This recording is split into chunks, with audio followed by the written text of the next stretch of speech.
Today on the DML News podcast, deportation going to be one of those policies that is going to be widely accepted on both sides of the aisle.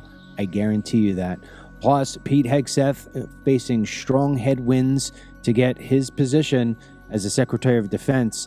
And could it be that Ron DeSantis would leave the governorship of Florida to take over that spot? We've got these stories and more, so get ready because it's all unfiltered. Dennis Michael Lynch gives you his word, and he will never let you down. He will always fight for America.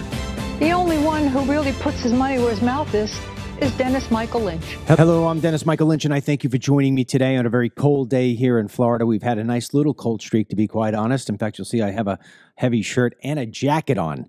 That tells you what it is here in Florida. I mean, it's gotten low as 40 degrees. And if you're a Floridian for 4 years like I have been, 40 degrees in Florida feels like 4 degrees. So your blood thins out here, at least they say, and you start to get cold. And that's what I am. I'm freezing. Across from me is my son, Denny, who also happens to be wearing a sweatshirt today. And then across the way on the controls is my son, Ryan, who also happens to be wearing a sweatshirt today, but shorts along the way. We have a program for you today, which I think is going to be really great. Before we get into it, let me just tell you, if you are a DML CBD customer, or if you're not, I don't know what you're thinking. If you're not, there's no reason why you need to be going through all the aches, the pains, the anxiety, the skin problems, the low immune system. There's no reason for it. We've got something for you, and it is the best of the best, and it's very affordable, especially when we do BOGOs, which we do quite often, maybe not as often as maybe everybody would like, but right now, our number one selling product out of all of our products are our DML CBD soft gels. And we had a BOGO going back last month, and we were told by many different people that they didn't have the money to buy it. So what we're going to do over the next couple days to help our customers and to help people who want to jump in for the first time, we're going to take each individual item that we still have in stock, and we're going to do a 48-hour BOGO for you. So this way you can prepare. Because as I told you, we're not going to have another site-wide BOGO until long after the inauguration is done. So if you want soft gels on a buy one, get one free, it ends today because we announced it yesterday via email and now today on the show. DMLCBD.com/gel, G-E-L. Go to DMLCBD.com/gel for the buy one, get one free. Ends tonight. Soft gels is how I started. It's how it changed all the problems I had around soft gels. There's no taste. They're vegan. They are tested twice, the ingredients, and then the product itself. It's just a phenomenal product, and that's why it's always been our number one seller. So DMLCBD.com/gel, buy one, get one free, ends tonight, midnight Pacific.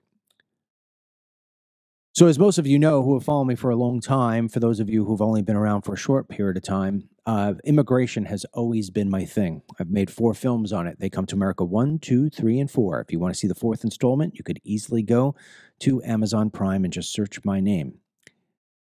I have seen immigration from every level. I've seen it from its worst parts, meaning I've interviewed parents who have lost their children to illegal aliens who are here and are gang members, or here are just violent criminals. And it's remains the hardest thing I've ever had to do in any of my filmmaking career. And that is including facing the cartel when I've had my cameras rolling, sitting down in front of a parent who has to explain how it is that their child was killed by an illegal alien is just, it's torture for them, but it's also torture for me because you sit there and you know that that child did not have to die. Not if the United States government did what they were supposed to do. I have seen it from the level of your heartstrings are pulled because you really, you know inside that there's a part of you that would like to see these families thrive in America, but you realize the fact that if we didn't have laws and everybody just did whatever the hell they wanted, we would not have the United States of America. And I'm referring to a young man whose name was Mauricio. He was in my first film, They Come to America. He had come here. His father had been here for 20 years. He didn't see his father for 20 years. His father was here. Mauricio made the trek, if you will, from El Salvador. He met a woman along the way. They wound up getting pregnant, and as you'd guess, they have a U.S. citizen child because the 14th Amendment is absolutely misinterpreted by every single last politician who champions for open borders.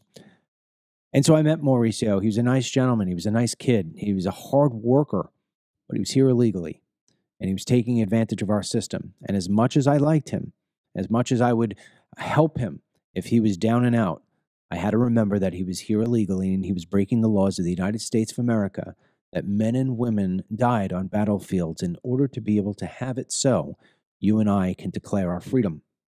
Once we forget about the sacrifices of those people, and once we let our heartstrings go for people like Mauricio, that's how it is that your country falls apart. And that's why over the last 4 years, we don't even recognize our country when we look at it. I have seen it from the north. I've seen it from the south. I've seen it from the waterways.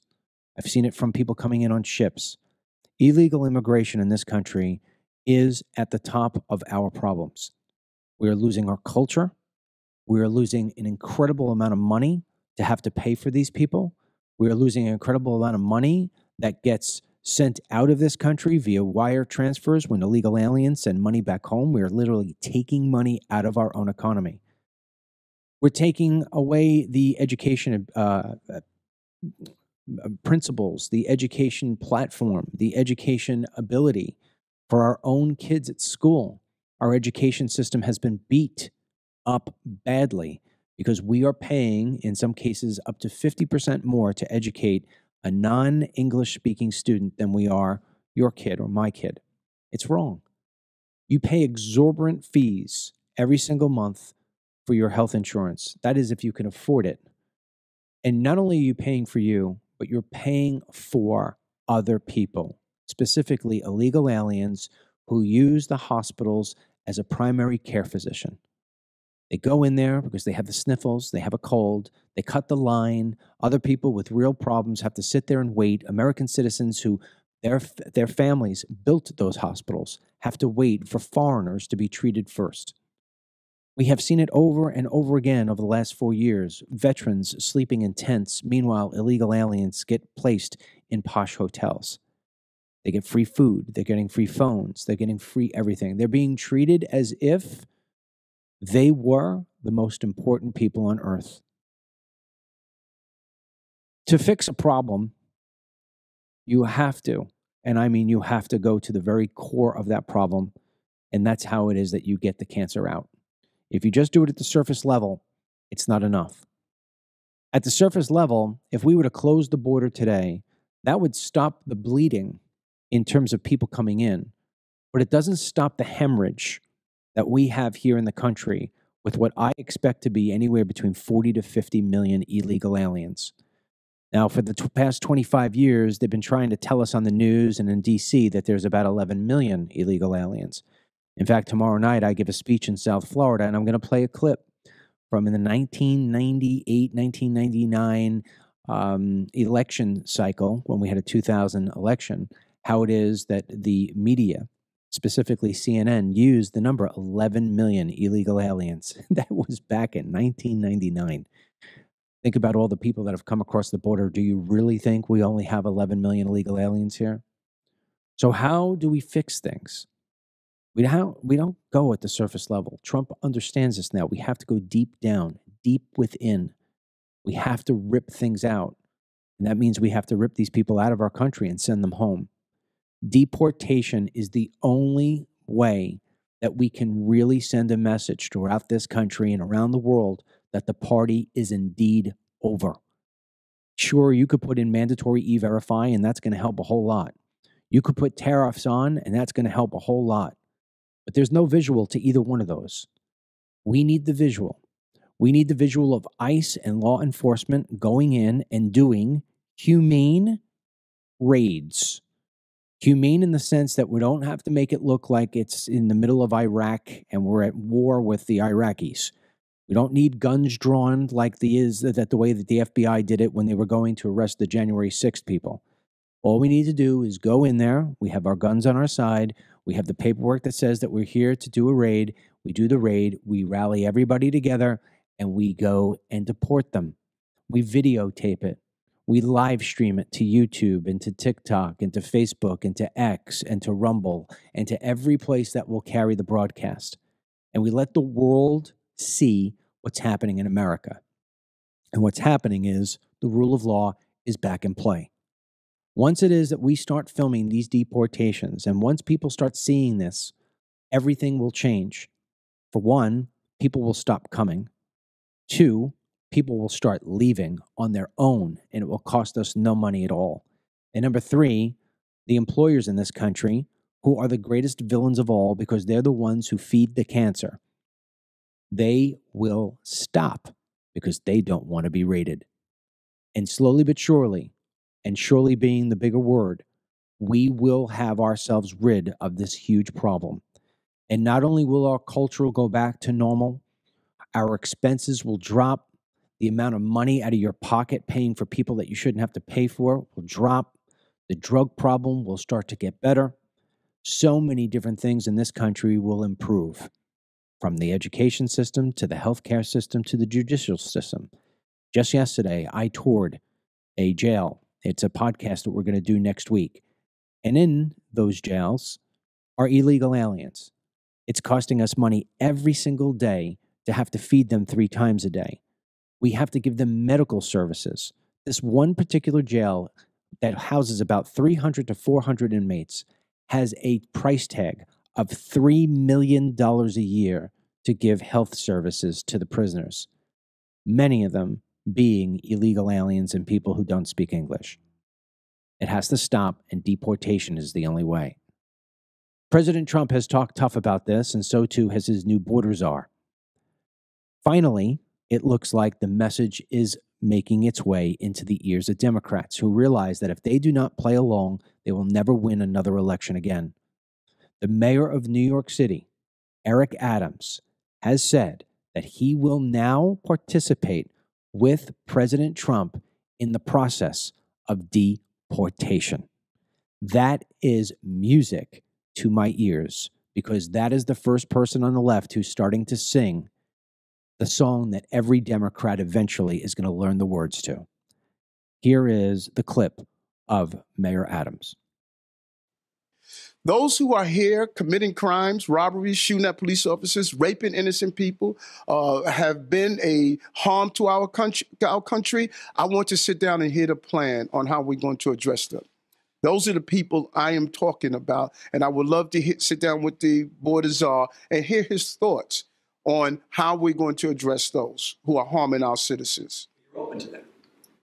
Open to hearing what their plan is to deport some of these folks, and you think the city, in some circumstances, should cooperate with ICE. Let me. You know what's interesting? And I was talking to the team the other day. I want you to all go back and Google Hillary Clinton and Barack Obama.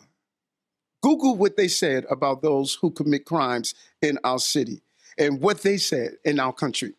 They said those who commit crimes need to get out right away. That was their position.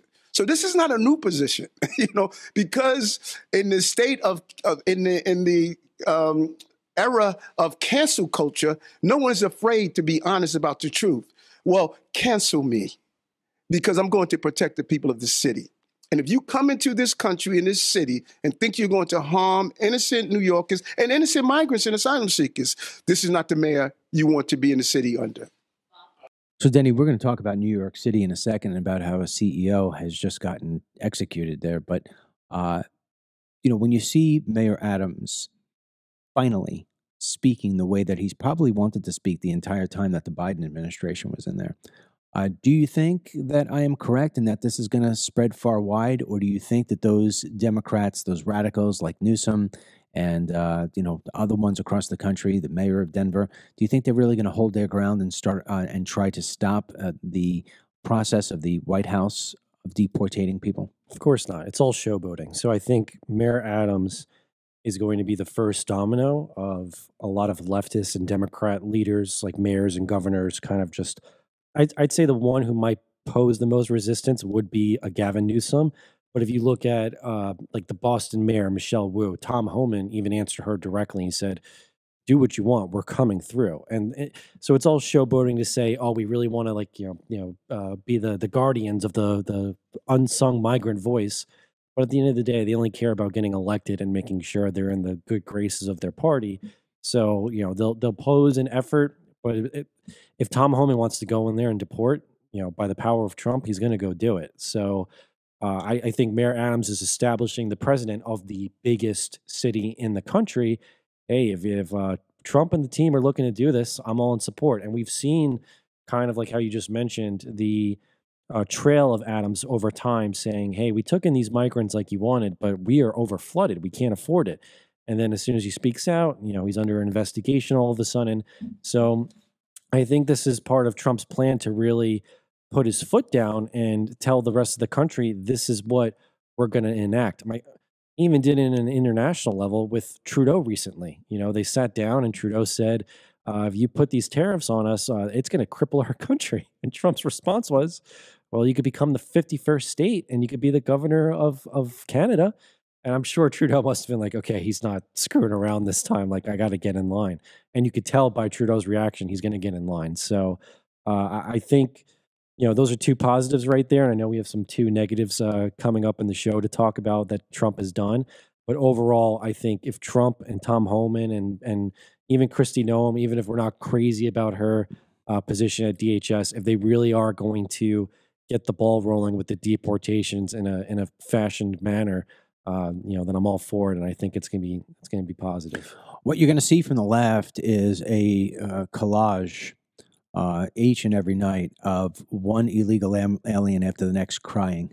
I just saw one the other day. I don't remember where it was from, but it was from one of these leftist networks, and it had a young girl who was brought here illegally. She's now created a life for herself here. She has a house, and which says to me, how the hell she get a mortgage if she's here illegally? She is a interpreter, or she teaches illegal alien children in the school system how it is to speak English. So here we are paying her.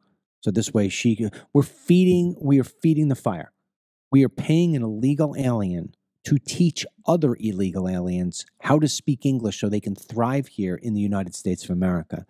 And she's on there and she's crying about how it is that, oh my God, they're going to deport my parents because my parents are here illegally. And, my family is here. But if they all get deported, I'm going back to my home country. And then she was asked why. And she said, because I can't think of life without my parents. Okay, great. So we're not going to deport everybody because one girl who's here illegally is crying. You know what she said? She's going to go back to her home country. If it was that dangerous, if she was that horrible, where she went back to her home country, it was so dangerous, she was going to get shot within minutes, she wouldn't go. So this whole idea that these other countries are so dangerous that they had to flee to come here in order to survive is total BS. I've shown statistics over the course of time that there are various cities here in America that are more dangerous than some of the cities in Central America. You could South Chicago, Detroit, St. Louis. There's so many different ones, Oakland, where you have a better shot of being shot and killed in those cities in America than back of their homelands. These people came here for one reason and one reason only, for high-paying jobs. And we have to deport them. We have to get rid of them. And we cannot sit here and cry a tear over it. We just can't. They shouldn't have come. They did. And now they got to get punished. Yeah, I mean, to your point, I think at this stage, I would rather walk through the streets of a city in El Salvador than like the south side of Chicago or even certain parts of San Francisco for that matter. I mean, look what happened when they got Bukele in there and how quickly they cleaned it up. So to your point, like, my God, the story that's happening in New York City with this CEO, our cities are just so completely dangerous right now, filled with people who shouldn't be here, and yet we're tolerating it under Biden. And, Biden's out in Africa right now giving billions of dollars to Angola when, we still have plenty of states hurting from natural disasters recently. Right. The money he's giving from Angola is to help them with their natural disasters. Yeah, where's our help? Where's our help? I think he's given $1 billion to Angola. Meanwhile, the people in North Carolina are still suffering here today. Now, in terms of what you were talking about in New York City, this is sort of a developing story. Yeah. Brian Thompson is the CEO of United Healthcare. It's the biggest healthcare company in the country. And he was apparently on his way to a conference, and a man in a ski mask stood outside waiting for hours for Thompson to come out. And when he came out, he was point blank shot dead. So, I mean, this is New York City. right? And this is it. Now, the question becomes to this, and this we'll save this for another podcast, but the question becomes, has this person been killed by somebody who is a disgruntled employee, or even more, were they killed because somebody said, hey, my family member needed medical services, you turned us down, and now you're going to pay for it. And that's the sort of thing that I've always, I can't believe things like this haven't happened sooner. This is the danger that we create when we allow these big corporations like a healthcare company to decline and turn away people who really do need services, being told that, no, we're not going to pay for that. Meanwhile, you're paying for your insurances and we're dying. You know, it's very hard to see, go back to the illegal aliens, it's very hard to see illegal aliens be getting all the services that they need in a hospital. You know, if an illegal alien today walks into a hospital and he turns out to need open heart surgery, they're going to do it right then and there. They're not going to ask any questions or how he's going to pay for it. And meanwhile, you know, and I don't know if this is the case on who shot him. Who knows? Maybe Brian Thompson was doing something in his private life that wasn't good. We don't know what the answers are. But just to speculate on this, because it ties into what we're doing here, the country has become so upside down and inside out where we're caring for people in countries that we shouldn't be caring for, and we're neglecting the people that we shouldn't be neglecting. And that is something I think everybody is waiting for Trump to absolutely inside out, upside down, and get it right back on track. I 100% agree. I mean, we want, I would love to see it if once Trump is in office, we see a 4-year turnaround of actual internal domestic safety in our biggest cities. Like, can you imagine if us as a family could go visit Chicago or New York or San Francisco? Maybe San Francisco might be too lost by then, but you know, one of the bigger cities. And if you get Mayor Adams, maybe going a little more on the Giuliani side, now that he's got Trump in office, kind of thing. Not that I think he would ever be a Rudy Giuliani, but you know what I mean? Just seeing his impact, what he could possibly do in 4 years' time, 8 years, depending who gets them, to see some of our biggest cities cleaned up, I think would be fantastic. Because that's what's great about this country, right? You got your rural section. I mean, we have geography that spans from west to east in different ways. But I think when you showcase us against the world, we have such great major mega cities that over time have just degraded to crime because of bad policies. Well, you bring up San Francisco. I mean, I've been to most major cities in the United States, and I would say San Francisco is probably the most beautiful from a landscape perspective. Yeah. It has so many different varying parts to it. The hills, the bridges, the bay, the Pacific. I mean, there's just so many beautiful parts to it. But when you get into that city, it is hell on earth. And you just brought it up great. I mean, a family trip. Your mother has never seen San Francisco. And I'd love to do a family trip to San Francisco. But even if I were to have it paid for, if somebody walked up to me and said, here you go, here's 6 tickets, San Francisco, everything all paid for, you're at the best hotel, everything else like that, I wouldn't go. I'd give it away. I remember 2 years, maybe it was 2 years ago. I remember you were telling Ashley and I, like, hey, so there's this really cool CBD conference. We should go. It's awesome. All these companies go. Oh, by the way, it's in San Francisco. And then it's like kind of just drops dead with the enthusiasm because it's like, okay, we're going to have to kind of be careful if we're going there. So, yeah. Well, with that being said, I mean, Trump is going to do the best he possibly can to clean things up. But we have to remember something. And this is one of the problems that the MAGA movement and people who are conservatives and Republicans, to the degree of this is all they do all day long. You know, people can't get away from the excitement and the drama and the storyline that comes with Trump and the Trump presidency. We have to remember that Trump is somebody who puts his pants on one leg at a time and that he bleeds red just like we all do. He is a human being. He is not a Superman. He may be smarter than a lot of people. He may have more energy and pep. He may have more fight in him than the average person. But at the end of the day, he is a human being. He's going to make mistakes. And right now, Trump's biggest headwind is some of the picks that he made for positions of very, very major importance. I think the one he's getting the most pushback on, which is even twice as much as what he got from Matt Gaetz, who ultimately dropped out. And I think that was a good thing because we got Pam Bondi, and she's a much better candidate at that. So it's actually a negative that turns into a positive.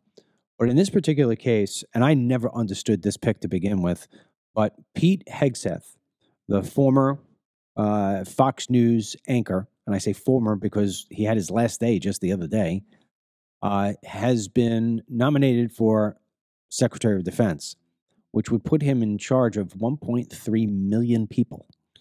It's a lot of people. And he's never had anything like that before. Well, the pushback has come not only because of his lack of experience in large management areas. I mean, obviously, he did serve this country proudly as I believe as a Marine, but maybe it was a Marine. I think maybe he was National Guardsman. But check that out, because the Marine was Vance. Army, yeah, he was a former Army National Guard officer. There you go. So he served proudly. And he's a big advocate for veterans and for the active military. But the knock on him is obviously he doesn't have the experience of running 1.3 million people. But it seems bigger than that, is that he has a very checkered background when it comes to women. And he's on his third marriage. And in each case, the marriage ended, the ones before that, with infidelity. So the first marriage ended because he cheated on his wife with his second wife. And then his second marriage ended because he cheated on that wife with now his existing wife, who used to be a producer at Fox News. So there were also other news claims that he had sexually assaulted another woman. I mean, it looks like a pretty ugly resume on a personal life standpoint. Now, Trump has been through a lot of marriages, and he's had his infidelity, so he probably looks at something like that and says it has nothing to do, the Department of Secretary of Defense. It has nothing to do with that. I don't know if I would ask him to marry one of my daughters, but that's not what we're doing. We're not hiring the Pope. We're not hiring somebody who's going to be a marriage counselor or somebody who's going to be the poster child for a perfect father, perfect husband. We're trying to get somebody in here who understands what it is that the Pentagon needs in order to run effectively and efficiently. So I think the combination of the two things that are hanging over Hegseth's head is going to cause him a lot of problems. And so news reports from inside D.C. state that there is a lot of buzz that Hegseth is going to be either asked politely or voluntarily withdrawing from this nomination, and that now Trump may be actually even trying to lure in Ron DeSantis, the current Florida governor. We have a clip here. Let's play the clip, and then we'll get some analysis from Dennis. Hey, good morning, Todd. That's right. So President-elect Trump is reportedly considering Florida Governor Ron DeSantis as a potential replacement for his defense secretary pick, Pete Hegseth. So the Wall Street Journal reporting, quote, Trump allies increasingly think Hegseth may not survive further scrutiny, according to people close to the president-elect's team, which considers the next 48 hours to be crucial to his fate. Hegseth is still set to meet with these senators today, as well as the House Republican Study Committee. On Monday, he met with Alabama Senator Tommy Tuberville, who is expressing concerns about some of Trump's nominees. Listen. I'm worried about 2 or 3 of our nominations. I'm worried about, I won't go over the ones that you can usually pick those out. But at the end of the day, we've got to do a good job of pointing out the strengths of these nominations. Trump is also facing a setback when it comes to his DEA pick, Florida Sheriff Chad Chronister, who withdrew his name from consideration after criticism over his COVID-19 policies. Chronister saying in part, quote, as the gravity of this very important responsibility set in, I've concluded that I must respectfully withdraw from consideration. There is more work to be done for the citizens of Hillsborough County and a lot of initiatives I'm committed to fulfilling. Now, we also have another clip here. I want to get ready, Ryan. We'll play it before I bring Dennis back in. But there is another appointment that Trump was looking to make. I couldn't understand it for the life of me. This was for DEA, for the head of the DEA. And he's a sheriff here in Florida. His name is Chad Chronister. And he is a huge champion for COVID lockdown rules, a huge champion for LGBTQ rights. When I saw this, I said, did Trump actually look at this guy's resume? Was this pulled from the wrong pile? This sounds more like Joe Biden than it does Donald J. Trump.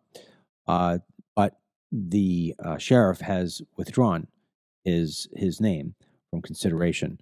Here's the video. In the month of June, we celebrate Pride Month. Hello, I'm Sheriff Chad Chronister, and this month we're celebrating equality, dignity, and self-affirmation no matter how we identify. At the Hillsborough County Sheriff's Office, we are proud to focus on the wonderful members of our law enforcement family that bring their many talents, skills, and varying viewpoints that help us serve, protect, and understand everyone who lives in Tampa Bay. We welcome diverse backgrounds, respect all people, and declare that love is what brings our community together. We wish everyone a wonderful month of Pride celebrations. Now, maybe, Dennis, this guy is just one of those examples where when you try to make everybody happy, you just ultimately piss everybody off. Maybe he was just trying to make everybody feel as if they were included and everything else. But come on. You know, I mean, we just spent all day yesterday with a sheriff. Can you imagine our sheriff talking like that? Not way. at all. No. So, I mean, his big thing was that he arrested the, because he's the sheriff of Hillsborough County, which the big city in that county is Tampa. So he, during 2020, arrested a pastor who was trying to have church service, I believe, either in Tampa or just outside the city of Tampa. And he got a lot of backlash for that. Obviously, that video we just watched, the LGBT stuff, is a little unbecoming of Republican choice, I guess. And then from the looks of it, he's donated to Barack Obama in the past, too. So, and a lot of people of Hillsborough County aren't as favorable to him as the conservative choice. They kind of call him a Democrat plant. So I don't know why Trump or anyone on his team thought he would be a good choice, but I am just very happy he withdrew. I don't think he would have been good in that role regardless of his stances. And then, you know, with the Pete Hegseth DeSantis situation, I would have to say that this is probably my most unfavorable move so far of Trump's since Election Day. I could say both personally and I think strategically. Personally, and I guess more selfishly, I don't want to see DeSantis ripped away because he's such a great governor for this state. And if he were to be recruited to the administration, I would have expected to be like Attorney General, you know? So not that I don't think he could do Secretary of Defense, but I'd rather him stay in the governorship and finish out his term rather than get shuffled over there. And then with Hegseth too, you know, there's been a lot of media hits other than just the sexual assault allegations. They say he's in financial trouble. NBC tried doing a hit that he's got a drinking problem. And then another liberal hit piece was this private email that he got from his mother, ridiculing him about cheating on the wife. And then she apologized, but they don't publish that part.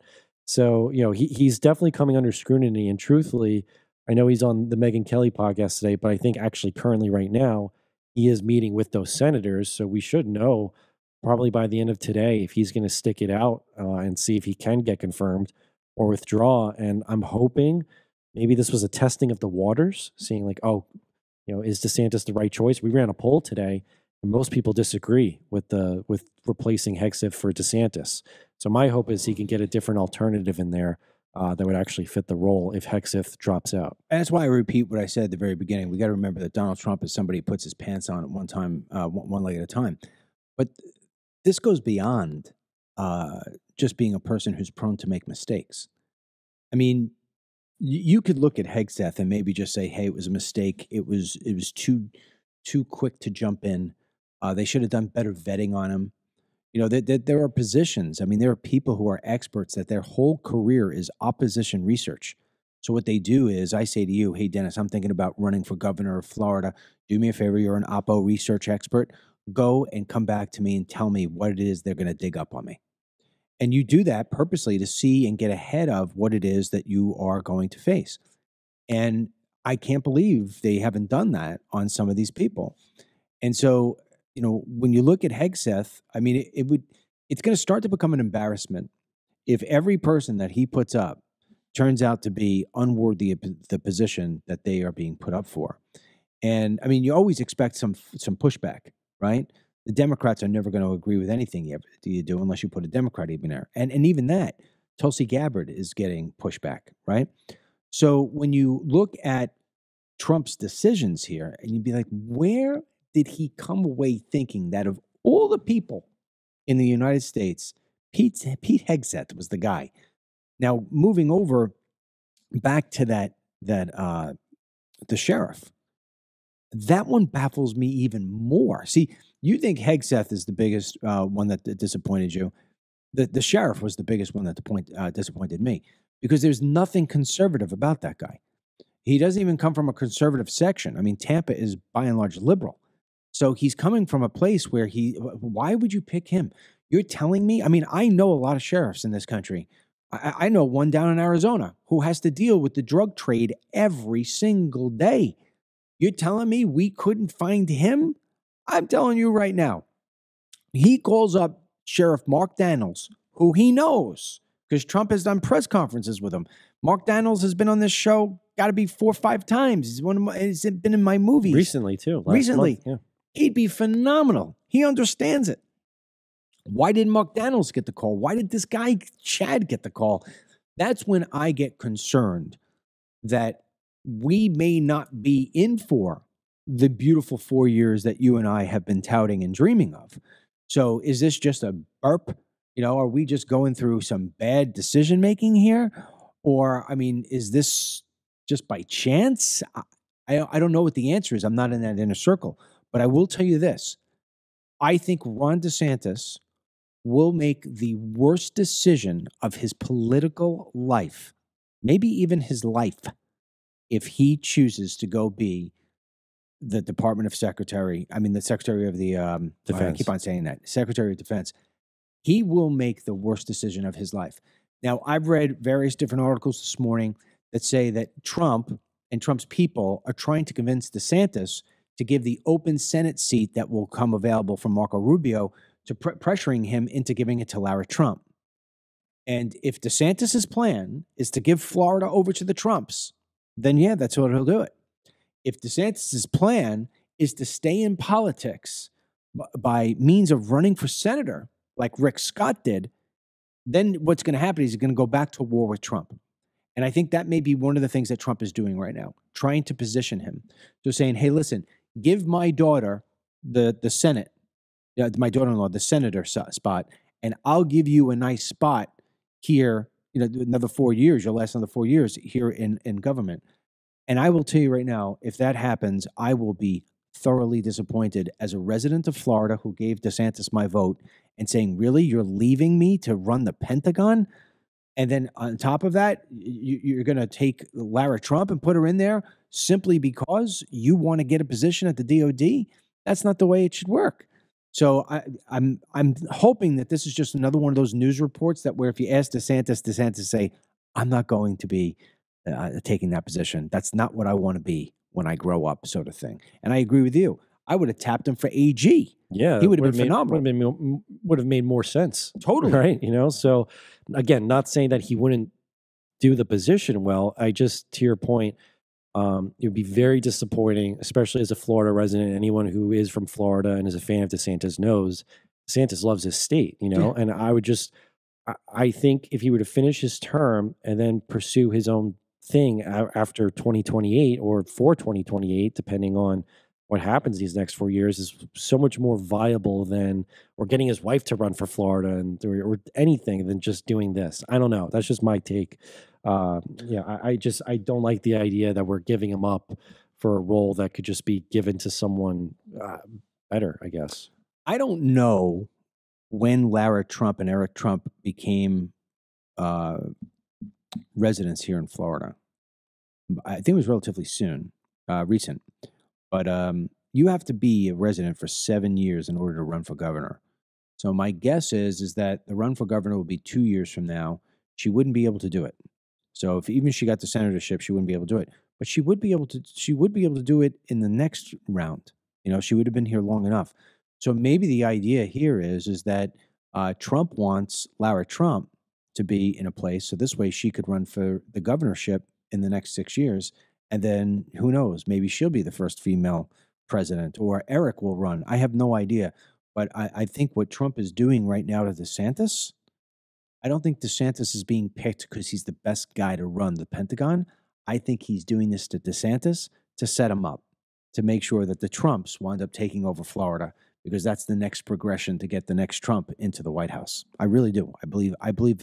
I think Trump is playing his 4D chess with Ron DeSantis. It could be, yeah. And you know, they had a contentious relationship, to say the least, during the election season, and I'm glad they buried the hatchet. But I just think if I had to be a betting man, I'm hoping DeSantis turns it down. I think he just loves Florida too much, and maybe even though he has buried the hatchet, might still be a little too burned to go really league and league with Trump right now. I think he's going to go the route of like, hey, I can still help you out as governor of Florida, but see who else you can find. At least it's my hope. I think this whole tactic was, well, you know what? Throw it out there, see what the reception is at least, and and see what it is. I'm sure he's going to see that a lot of people are going to say, hey, please stay governor. And the truth is, there are actually quite a bit of people who are pretty big fans of the Hegseth pick. So, I'm hoping there's a rearrangement where we keep Ron and they can at least get Hegseth in there and maybe he surprises us, or they put someone else in there and it's just not Ron. Yeah, I think another thing you have to consider with DeSantis is that he still has 2 more years here as governor. And a lot of things go on in the state of Florida. And I think ultimately that if he didn't want to continue here, he wanted to become a senator, the other thing Ron DeSantis has to decide is whether or not he wants to become a very wealthy man. Because he could name his ticket to any major law firm. He would wind up being a partner immediately. He'd make himself millions of dollars. He's not a rich man, Ron DeSantis. So he's got a lot of options. And I don't think he ever really grew up dreaming of running the Pentagon. So that being said, there's one other interesting thing that's going on around the world. We might have to bring Ryan in on it too. So maybe if he's got his microphone, or no? Are you set up, Ryan? So South Korea right now is going through a major upheaval. Ryan's best friend actually lives in South Korea. I don't know if he's got a microphone set up or not. But Dennis, what do we know about South Korea? And Ryan, do you have some B-roll to show what's going on? Yeah, I do. Yeah, I mean, I'll let Ryan jump in too because he got to directly talk to Jack. But from my understanding, and it seems like this has kind of passed, but the B-roll footage will show how kind of crazy the last 24 hours were for South Korea there. But the President Yoon Suk-yeol declared martial law on December 3rd, believing that the opposition party was sympathizing and working with North Korea. So apparently it was kind of like a little bit of a McCarthyism, communist kind of thing, like accusation pointing. Last time they declared martial law was in, I think, 1980 in South Korea. So essentially, this was more of a political party reaction from the president saying that the opposition party is convening with the North Koreans. So let's shut down the entire country until we figure this out. But then they just had a vote to lift it up. But again, it was just kind of a crazy 24 hours there, just on the video footage alone. Rod, considering Jack is over there right now, did you get any more details as to what happened? Yeah, so I mean the time difference is very different. It's 13 hours. But yeah, I texted him yesterday. I said, "What's going on in South Korea?" He goes, and Jack's he's very smart, smart guy. And he's like very into politics. And he just said, nothing, just politicians playing politics. And then I asked him some more stuff and he said it's already been lifted. So I think it was more of just like a ploy by the South Korean government. To just have a little and if something serious was going on, he would have he would have said it. Probably got out of there too. Just going back here to this thing in New York City, I'm watching on the screen.